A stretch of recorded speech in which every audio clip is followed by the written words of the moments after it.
Eu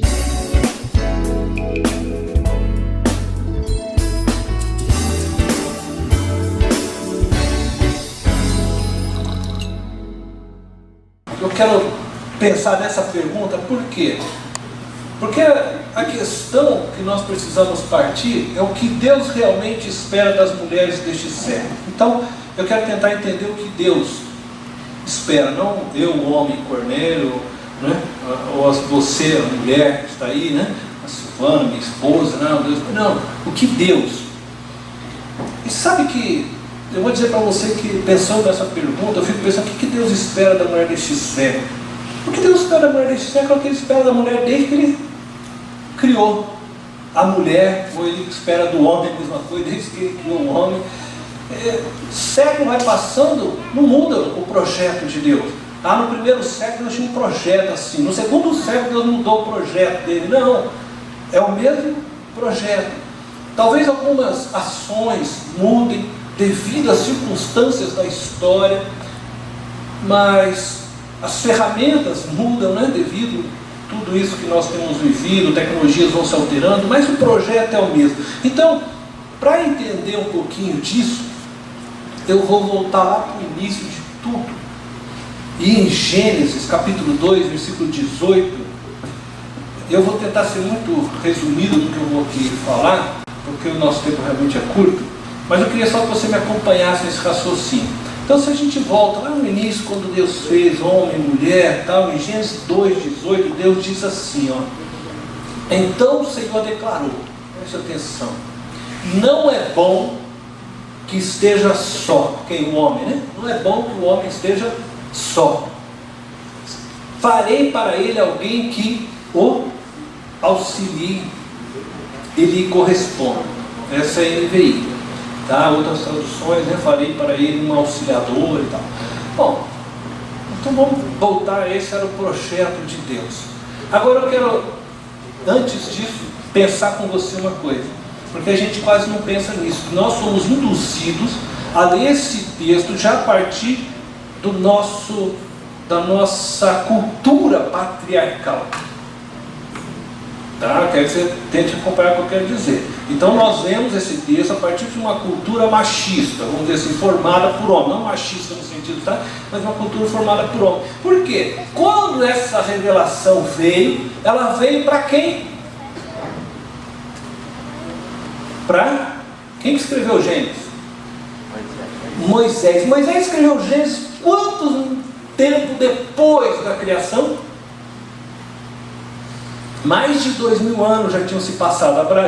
De Adão para Abraão são 2000 anos. Olha o tempo que isso fez. Então, só para a gente assim, brincar um pouquinho e pensar, porque a gente quase não pensa. E as coisas são jogadas para nós na escola dominical. E a culpa dos homens ser machistas é das mulheres, porque elas formam homens machistas. Então, quando você está estudando a escola dominical, eu aprendi a escola dominical, já era ensinado assim, que a mulher veio para servir o homem, era auxiliar do homem e tal, e você não lê e não pensa em todo o contexto que tem por trás. Então, só para a gente entender um pouquinho, então por isso que eu falo, é importante você ler que Moisés está escrevendo isso, revelado por Deus. Mas qual é a intenção de Deus? Porque a gente lê a Bíblia, aí você lê isso aqui, você fala, nossa, Deus errou na criação, Ele fez o homem, e aí Ele olhou um determinado momento e falou assim, puxa, falhei, olha, não é bom que ele fique só. Eu preciso fazer alguém para ajudar ele. Quer dizer, então Deus tinha falhado na criação. Ela não era perfeita. Se eu partir desse horário. Certo? Estão comigo? Por quê? Porque na verdade não é assim que você tem que ler. Você tem que entender que isso aqui foi escrito depois de muito tempo. Então o que aconteceu? Bom, Adão e Eva pecaram. Amém. O que aconteceu? Foram tirados do paraíso. Agora está lá o casal, né? Um olha para o outro, e agora?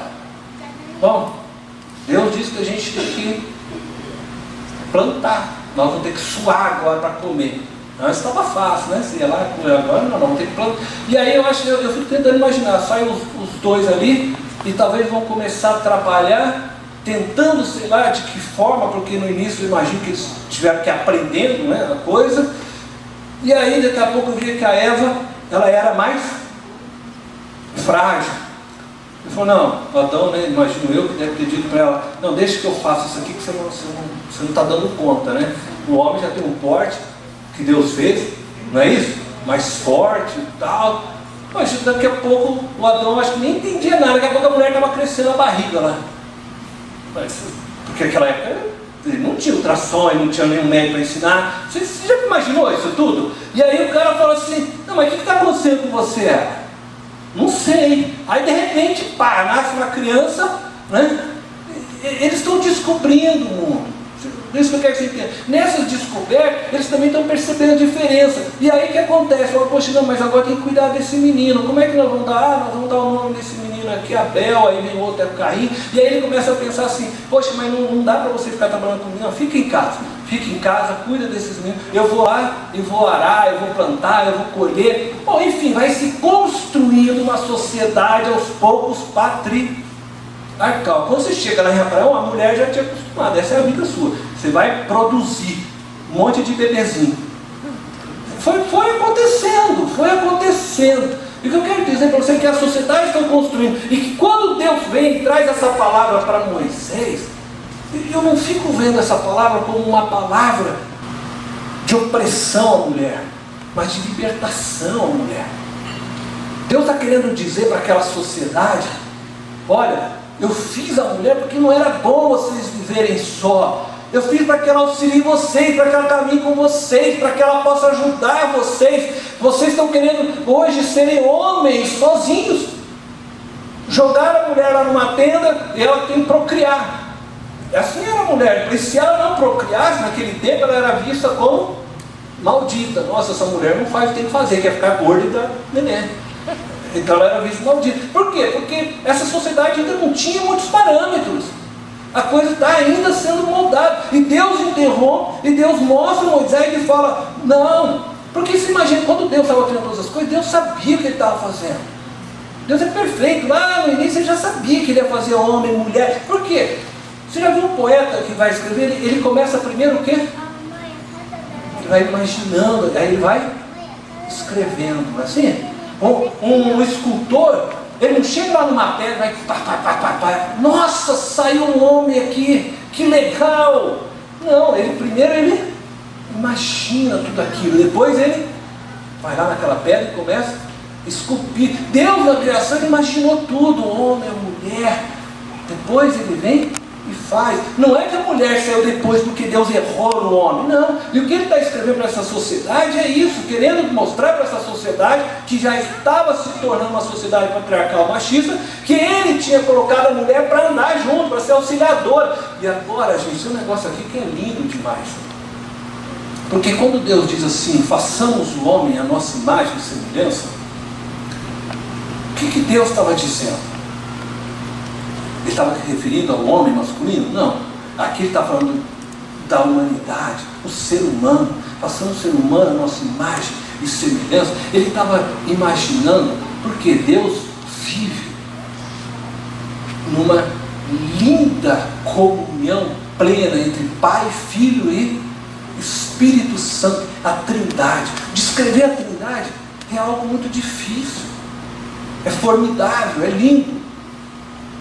Porque a palavra de Deus, ela vai nos ensinando que Pai, Filho e Espírito Santo são um, que vivem e coabitam um no outro de uma forma plena.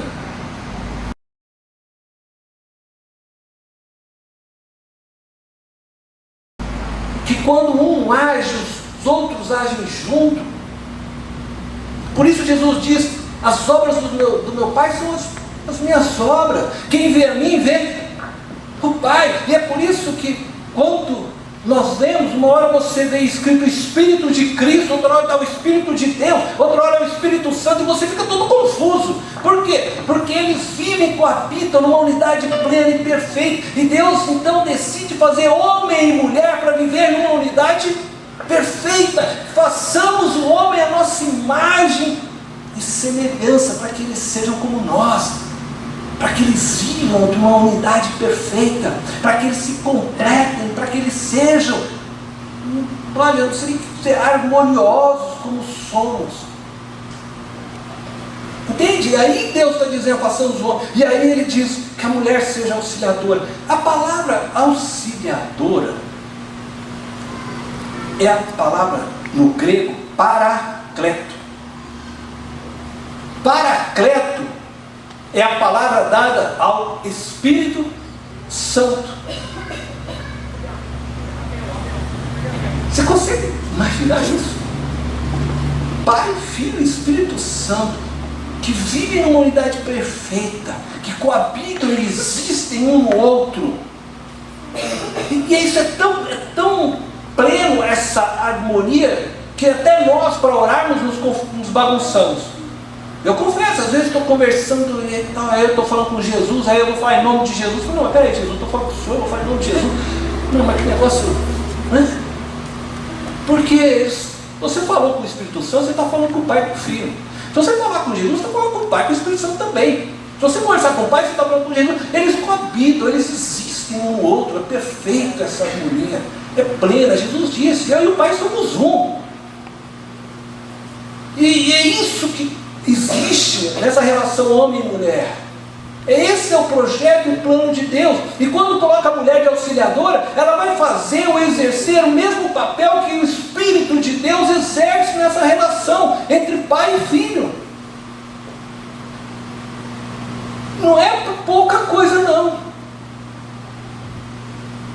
Porque se você pensar que Jesus viveu aqui na terra e ele foi dirigido e guiado pelo Espírito, que ele fazia as obras e o Espírito de Deus testificava das suas obras, o Espírito Santo vem e testifica de Cristo, a mulher é aquela que vem para fazer a mesma função na vida do homem, na vida da família, auxiliadora.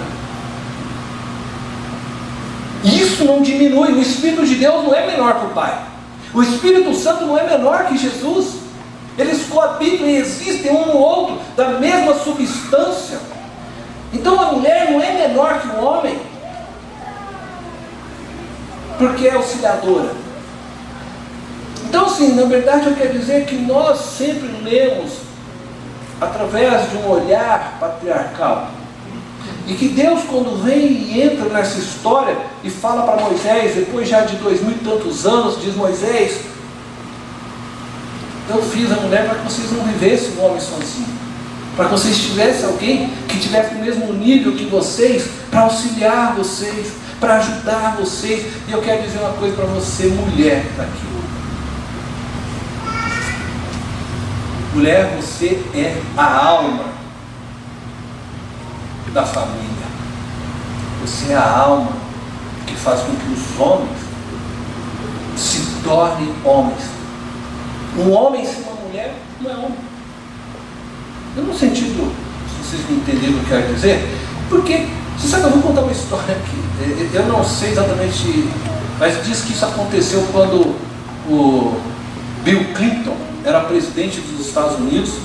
Parece que foi durante o seu segundo mandato. Diz que certa vez Bill Clinton e a Hillary, que naquela época era a primeira dama, né, estavam com seu carro e foram abastecer o carro no posto lá nos Estados Unidos. E tinha lá uma pessoa que trabalhava ali dentro do posto. E aí, quando eles encontraram essa pessoa. Esta pessoa tinha sido um ex-namorado da Hillary.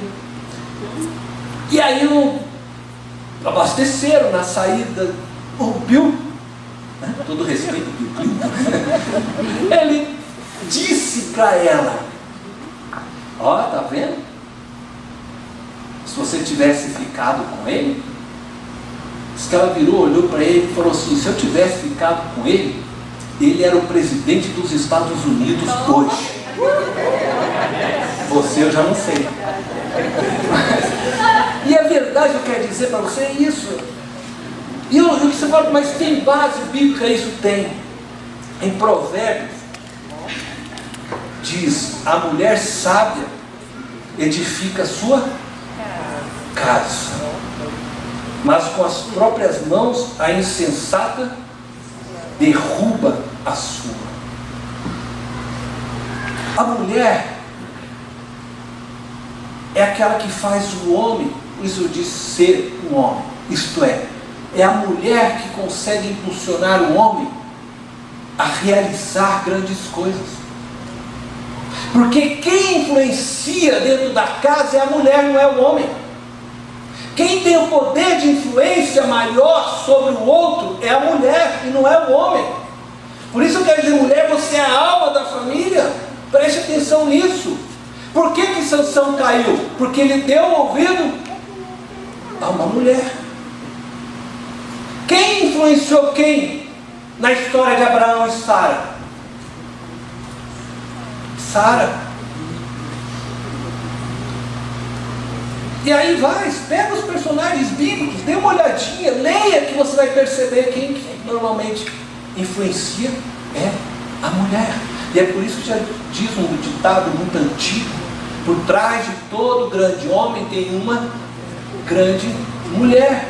E esse ditado, porque as pessoas ao longo do tempo perceberam, por trás de todo grande homem tem uma grande mulher. Quando um homem não vence na vida, ele é um fracassado. Normalmente tem uma mulher que é rixosa, uma mulher que não incentiva, uma mulher que não acredita nele, uma mulher que não anima, que não incentiva a vida dele em todas as dimensões. Aí o homem vai se sentindo pequenino, vai se acolher. Mas eu não quero falar do homem, deixa o homem para outro dia. Mas eu quero dizer para você, mulher, você tem um grande poder na mão que foi lhe dado por Deus. Você é a alma. A Bíblia diz assim, Provérbios 12:4: a mulher exemplar é a coroa do seu marido. A mulher exemplar é a coroa do seu marido. Mas a de comportamento vergonhoso é como câncer em seus ossos. Sabe, que vai adoecendo o homem, vai destruindo o homem. Eu fico pensando na nossa sociedade. O que Deus espera da mulher?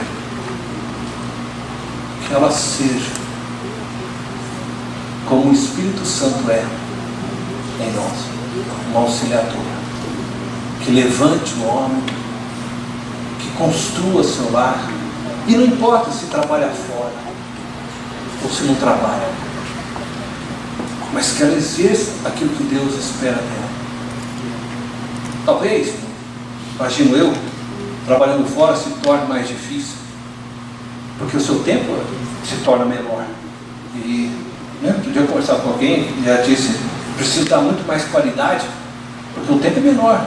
Então se mamãe tem em casa que trabalha no lar, que supondo só, jogando aqui, faz conta, porque o filho estuda, aquela coisa toda, vamos dizer assim que ela tenha 10 horas com o filho. Às vezes a mulher que trabalha vai ter 2 horas, mas ela vai ter que pensar em como aplicar bem aquelas 2 horas, para que ela possa produzir aquilo que Deus espera. Mas mulher,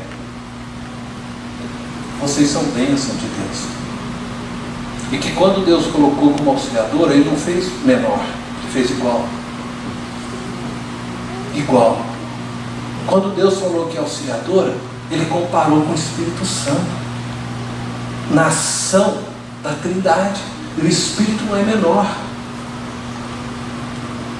E assim, homem, você deve enxergar a sua mulher, porque nenhum é maior nem menor. Quando você começar a ler o texto de Efésios, e você vai lá e vai começar lá, porque normalmente a gente faz assim, a gente começa do verso 23. Não faça isso. Começa lá do 21. Aí vai estar escrito assim: sujeitai-vos uns aos outros. Ué, mas peraí, então não é a mulher que tem que ser submissa? Não, é sujeitai-vos uns aos outros. E aí depois você vai ler e vai entender o que é ser submisso a partir dessa ideia de sujeição um ao outro, porque ninguém é maior ou menor. Exercemos funções no corpo diferente, por isso somos diferentes. Por isso o nosso corpo é diferente, por isso o nosso físico é diferente, por isso a nossa lógica é diferente. Não é assim? Eu olho para a Silvana e tem coisa que eu não entendo, mas é coisa de mulher. Aí você vai falar o quê? Fala e pergunta coisas para mim, que aí a gente homem, né? Homem é assim, né? Aí pergunta, como você já não entende mesmo? Você fala, você decide. Porque se você decide, aí ela vai lá e fica querendo rebater que você decidiu, né? Aí fala, então decide logo uma vez. Por que eu vou ficar perdendo tempo de cara, né? Então você decide. Não é assim? É só na minha casa. Tá vendo? É tudo igual. Porque Deus fez homem de um jeito, mulher de outro. A gente pensa de uma maneira lógica. É aquela coisa, você vai lá, bom, eu preciso comprar um sapato. Você entra na loja de calçado, você olha aquela vitrine e fala, me dá esse sapato, que número? 39, o homem calça e vai embora. Acabou. Se calçar ainda, porque às vezes só fala, não, me dá, eu levo para casa, não é assim? Aí vai a mulher comprar o sapato. Eu trabalhava com um sapato. Aí a mulher olha na vitrine, ela olha. Ah, eu gostei desse. Eu lembro, ixi. Aí você gostou. Ah, qual que é o número? 36. Não, aí você trazia aquele ali. Mas você sabe que tinha um outro lá? Não, aí vai, aí já sei, já desce logo a loja. Toda, isso aqui, todos os modelos 36 são esses. Vai dando uma olhadinha, experimenta e tal. Né? Quer dizer, por quê? Porque é outra coisa. A mulher pensa diferente. Ela age por sentimentos que são diferentes do homem. Mas aí se completa, não é menor que o homem não é maior que a mulher, nem menor que a mulher, mas existem funções que precisam ser respeitadas, porque Deus deu características diferentes para que cada um exerça tais funções. Então eu quero dizer assim, vocês têm muitas coisas para conquistar ainda, mas tem muitas coisas que foram jogadas fora que precisam ser trazidas de volta, precisam reconquistar. O homem construiu uma sociedade que eu acho machista, patriarcal, veio desse pensamento, mas Deus veio tentando desconstruir. E quando eu olho para Jesus, e não só Jesus, mas eu vou pensar aqui em Jesus, que é o nosso maior exemplo, e eu quero fechar com isso para a gente orar, já deu horário. Quando eu olho para Jesus, eu vejo em Jesus que ele conseguiu equilibrar essa coisa do homem e algumas características, mas que eu diria pertencente à mulher que nos ajuda. Não é que Jesus era mãe, mas Jesus era sensível à dor das pessoas. O homem não tem muito disso. E Jesus quer nos ensinar isso. E aí a gente percebe isso na mulher, né? Quem é homem que é casado sabe. Né? A mulher passa, ela vê uma coisa, ela sente muito mais sensibilidade que o homem, pelo outro, pela dor, a compaixão. Mas Jesus tinha isso muito, muito forte. Por quê? Porque Deus olha para mim, para você, e Ele olha de uma forma só. Todos nós, aos olhos de Deus, fomos chamados para ser o quê? Noiva. Somos todos colocados no mesmo papel. Já pensou nisso? Nós todos somos noiva. Nesse sentido, Ele coloca todos nós como o mesmo papel feminino. Ele espera que nós todos, no fim, saibamos ter compaixão, saibamos, nós vamos ter muito mais dificuldade nisso, muito mais dificuldade com sensibilidade, precisando, mas não é ser afeminado, mas ter um coração mais amoroso. E a mulher, ela tem isso, por isso um completa o outro, por isso um ajuda o outro, mas ninguém é maior, ninguém é menor. Então eu quero dizer para você, é você que tem o poder, mulher, de influenciar a sua casa, é você que faz o seu marido ser quem ele é. Se o seu marido hoje não é bom, pare e pense como você pode fazer se tornar bom. Ah, meu marido só fracasso. Pare e pense como eu posso fazer meu marido ser um homem melhor. Você tem o poder de influenciar. Tuas palavras, tuas ações fazem diferença na vida de um homem. Você é auxiliadora. Você já imaginou o Espírito Santo chegando para você sempre e só te criticando? Tem mulher que é assim, rixosa. Aí o marido sabe, não quer nem olhar mais. Aí não quer vir para casa. Ele vai, não, vou ficar tomando café. Não vou falar café porque a gente é crente. Vou ficar tomando cafezinho lá não. Aí a mulher, nossa, meu marido não presta, não sei o quê. Mas você não está. Se você começa a mudar as suas palavras, começa a mudar as suas ações, você vai conquistando ele, você vai levando ele para onde você quer. Mulher, o poder está nas tuas mãos. Deus então abençoe você.